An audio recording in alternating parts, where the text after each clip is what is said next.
খবর পড়ছি সুমন মুখোপাধ্যায়। প্রথমেই বিশেষ খবর। প্রধানমন্ত্রী নরেন্দ্র মোদী আজ নতুন দিল্লিতে মুখ্য সচিবদের চতুর্থ জাতীয় সম্মেলনে পৌরোহিত্য করছেন। সংবিধানের ৭৫ বছর পূর্তিতে লোকসভায় শুরু হয়েছে বিশেষ আলোচনা। ভারতীয় রিজার্ভ ব্যাংক বন্ধকহীন কৃষি ঋণের ঊর্ধ্বসীমা ১,৬০,০০০ টাকা থেকে বাড়িয়ে ২ লক্ষ টাকা করার কথা ঘোষণা করেছে। ভারতীয় গণতন্ত্রকে মত প্রকাশ এবং আলোচনার মধ্যে কেন্দ্রীভূত করতে হবে বলে জানিয়েছেন উপরাষ্ট্রপতি জগদীপ ধনখড়। বর্ডার গাভাস্কার ট্রফির তৃতীয় ক্রিকেট টেস্ট ম্যাচের প্রথম দিনের খেলা বৃষ্টির জন্য বন্ধ হয়ে গেছে। ওমানের মাস্কাটে মহিলাদের জুনিয়র এশিয়া কাপ হকির সেমিফাইনালে ভারত আজ জাপানের মুখোমুখি হবে। আসছি বিস্তারিত খবরে। প্রধানমন্ত্রী নরেন্দ্র মোদী আজ নতুন দিল্লিতে মুখ্য সচিবদের চতুর্থ জাতীয় সম্মেলনে পৌরোহিত্য করছেন। গতকাল ৩ দিনের এই সম্মেলন শুরু হয়েছে। এর উদ্দেশ্য হল কেন্দ্র ও রাজ্যের মধ্যে অংশীদারিত্ব আরও মজবুত করার পাশাপাশি সহযোগিতামূলক যুক্তরাষ্ট্রীয় ব্যবস্থাকে আরও পরিশীলিত এবং দ্রুত বৃদ্ধি ও উন্নয়নের লক্ষ্য অর্জনে উন্নত সমন্বয় সুনিশ্চিত করা। মুখ্য সচিবদের জাতীয় সম্মেলন প্রথম অনুষ্ঠিত হয় ২০২২ সালের জুন মাসে। ২০২৩ জানুয়ারিতে দ্বিতীয় এবং গত বছরের ডিসেম্বর মাসে নতুন দিল্লিতে তৃতীয় সম্মেলন অনুষ্ঠিত হয়। আমাদের সংবাদদাতা জানাচ্ছেন, সমস্ত রাজ্য ও কেন্দ্রশাসিত অঞ্চলের মুখ্য সচিব ও শীর্ষ আধিকারিকরা এই সম্মেলনে উপস্থিত আছেন। কেন্দ্র এবং রাজ্যের মধ্যে সম্পর্ক আরও সুদৃঢ় করার লক্ষ্য প্রধানমন্ত্রী নরেন্দ্র মোদী নিয়েছেন তা সুনিশ্চিত করার জন্য মুখ্য সচিবদের এই সম্মেলনের আয়োজন করা হচ্ছে। চতুর্থ জাতীয় সম্মেলনের থিম উদ্যোগে উৎসাহ প্রদান, কর্মসংস্থান এবং দক্ষতা বৃদ্ধি। এর অধীনে ৬টি ক্ষেত্রে বিশেষ জোর দেওয়া হচ্ছে। এগুলি হল ম্যানুফ্যাকচারিং, পরিষেবা, কৃষিযোগ্য নয় এমন জমি, শহরাঞ্চল, পুনর্নবীকরণযোগ্য শক্তি এবং চক্রাকার অর্থনীতি।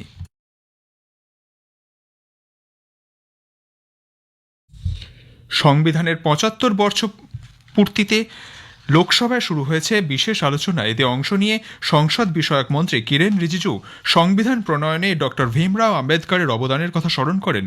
তিনি বলেন, প্রধানমন্ত্রী নরেন্দ্র মোদী সবকা সাথ, সবকা বিকাশ, সবকা বিশ্বাস এবং সবকা প্রয়াস মন্ত্রে সংবিধান মেনে উন্নয়নের কাজ করে চলেছেন। স্বাধীনতার পর সকলের সমান অধিকার নিশ্চিত করেছে দেশ। कॉन्स्टिट्यूशन स्पिरिट, जिस स्पिरिट से हम आज तक 75 वर्ष पूरा हो गए हैं, उसमें लिखा हुआ जो शब्द होते हैं, उसके अलावा संविधान का जो स्पिरिट है उसको भी हमने कैसे मानते हुए आगे चलने का काम किया है। मैं फक्र महसूस करता हूं, प्रधानमंत्री मोदी जी का जब कार्यकाल शुरू हुआ, उसने संविधान को उसी स्पिरिट को मानते हुए अपना सरकार का मंत्र को इस देश का सामने में रखा। सबका साथ, सबका विकास, सबका विश्वास और सबका प्रयास, इस चीज को लेकर के हम सब भी फक्र महसूस करते हैं। তার বক্তব্য, দেশে সংখ্যালঘুদের প্রতি কোনো বৈষম্য করা হয় না, সংখ্যালঘুরা আইনি সুরক্ষা পান বলেও তিনি জানান। কেন্দ্রীয় মন্ত্রী আরও জানান, ৬টি সংখ্যালঘু সম্প্রদায়ের সার্বিক কল্যাণের জন্য একাধিক প্রকল্প ও কর্মসূচি চালু করা হয়েছে। সেই সঙ্গেই তিনি বলেন, দেশ সম্পর্কে কিছু বলার বিষয়ে মানুষের সতর্ক থাকা উচিত, কারণ গোটা বিশ্বে তা দেশের ভাবমূর্তিতে প্রভাব ফেলে। আলোচনায় অন্যান্য সাংসদরাও অংশ নেবেন।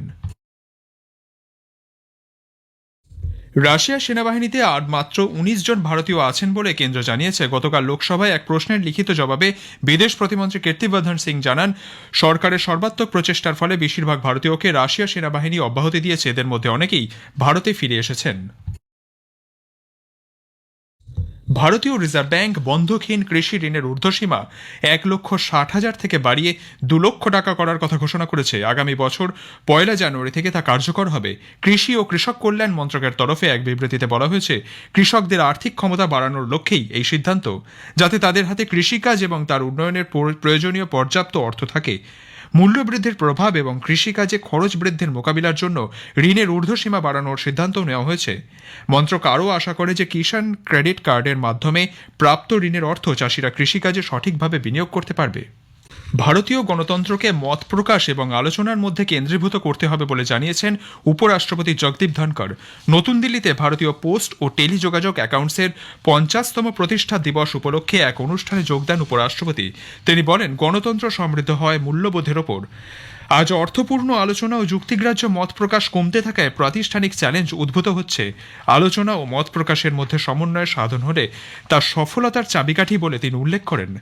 আত্মসমীক্ষার উপর গুরুত্ব দিয়ে শ্রী ধনকর বলেন, যেসব ব্যক্তি বা প্রতিষ্ঠান সমীক্ষার বাইরে, তাদের অবক্ষয় অনিবার্য। সরকারি আধিকারিকদের প্রযুক্তির সঙ্গে তাল মিলিয়ে চলার বার্তাও দিয়েছেন তিনি। এই অনুষ্ঠানে কেন্দ্রীয় যোগাযোগ মন্ত্রী জ্যোতিরাদিত্য সিন্ধিয়া এই বিভাগের কাজকর্ম তুলে ধরেন। দেশের স্বপ্নকে বাস্তবে রূপদান করতে এই দফতর কাজ করছে বলে তিনি জানান। কেন্দ্রীয় মন্ত্রী আরও বলেন, ভারত আগামী দিন গোটা বিশ্বকে নেতৃত্ব দেবে। এক দেশ এক ভোট সংক্রান্ত দুটি বিল সোমবার লোকসভায় পেশ করা হবে। কেন্দ্রীয় আইনমন্ত্রী অর্জুন রাম মেঘওয়াল সংবিধানের 129তম সংশোধনের জন্য দ্য কনস্টিটিউশন বিল এবং দ্য ইউনিয়ন টেরিটরিজ লজ সংশোধনী বিল লোকসভায় উত্থাপন করবেন। সম্প্রতি এক দেশ এক ভোট ব্যবস্থা চালু করার জন্য গঠিত উচ্চ পর্যায়ের কমিটি সরকারের কাছে সুপারিশ জমা দিয়েছে। উল্লেখ্য, প্রাক্তন রাষ্ট্রপতি রামনাথ কোবিন্দের নেতৃত্বে উচ্চ পর্যায়ের কমিটি তৈরি করেছিল সরকার। এই কমিটি সব রাজনৈতিক দল, বিশেষজ্ঞ সহ সংশ্লিষ্ট সব পক্ষের সঙ্গে আলোচনা ও তাদের মতামত গ্রহণ করে এটি দুটি পর্যায়ে রূপায়িত হবে।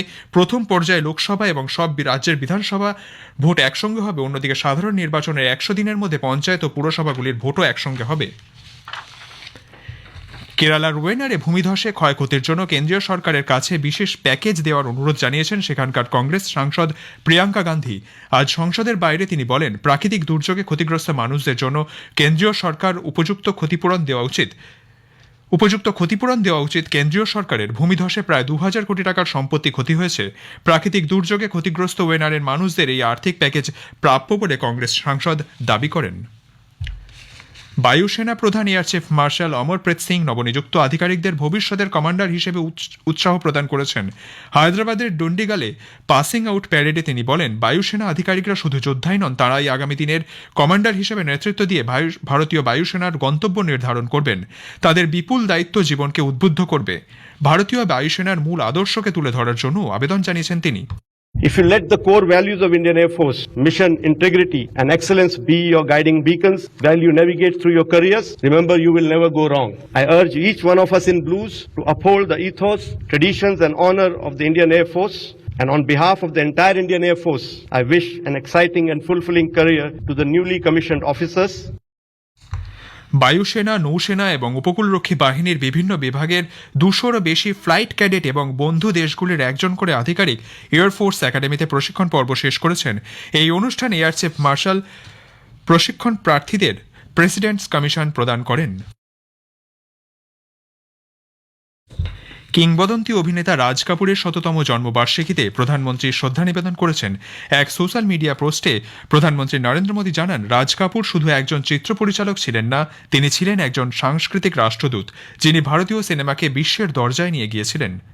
राज साहब का 100वां जन्मदिन यानी हिंदुस्तान की फिल्म इंडस्ट्री की स्वर्णिम यात्रा का कालखंड है। डिप्लोमेटिक वर्ल्ड में सॉफ्ट पावर इसकी बहुत चर्चा होती। जिस जमाने में सॉफ्ट पावर शब्द का जन्म नहीं हुआ होगा, राज कपूर साहब ने दुनिया में भारत के सॉफ्ट पावर की ताकत को एस्टैब्लिश कर दिया था। यानी एक बहुत बड़ी भारत को उनकी सेवा थी। আসছে খেলার খবরে। ব্রিসবেনের গাব্বায় বর্ডার গাভাস্কার ট্রফির তৃতীয় টেস্টে আজ বৃষ্টিবিঘ্নিত প্রথম দিনের শেষে অস্ট্রেলিয়া প্রথম ইনিংসে বিনা উইকেটে 28 রান করেছে। ভারত টসে জিতে অস্ট্রেলিয়াকে ব্যাট করতে পাঠায়। এদিন প্রথম সেশনে মাত্র 13 ওভার 2 বল খেলা হওয়ার পর বৃষ্টির কারণে খেলা বন্ধ হয়ে যায়। বৃষ্টি অব্যাহত থাকায় চা পানের বিরতির পর ভারতীয় সময় দুপুর 12:15 নাগাদ প্রথম দিনের খেলার সমাপ্তির সিদ্ধান্ত নেন আম্পায়াররা। ওমানের মাস্কাটে মহিলাদের জুনিয়র এশিয়া কাপ হকির সেমিফাইনালে ভারত আজ জাপানের মুখোমুখি হবে। খেলা শুরু হবে ভারতীয় সময়ে সন্ধে 6টায়। পুল এর চতুর্থ ম্যাচে ভারত থাইল্যান্ডকে 9-0 গোলে হারিয়ে দেয়। এই জয়ের ফলে ভারত সেমিফাইনালে পৌঁছানোর পাশাপাশি চিলিতে FIH জুনিয়র ওয়ার্ল্ড কাপ 2025 খেলার যোগ্যতা অর্জন করল। শেষ করার আগে খবরের বিশেষ কিছু অংশ আরেকবার। প্রধানমন্ত্রী নরেন্দ্র মোদী আজ নতুন দিল্লিতে মুখ্য সচিবদের চতুর্থ জাতীয় সম্মেলনে পৌরোহিত্য করছেন। সংবিধানের 75 বছর পূর্তিতে লোকসভায় শুরু হয়েছে বিশেষ আলোচনা।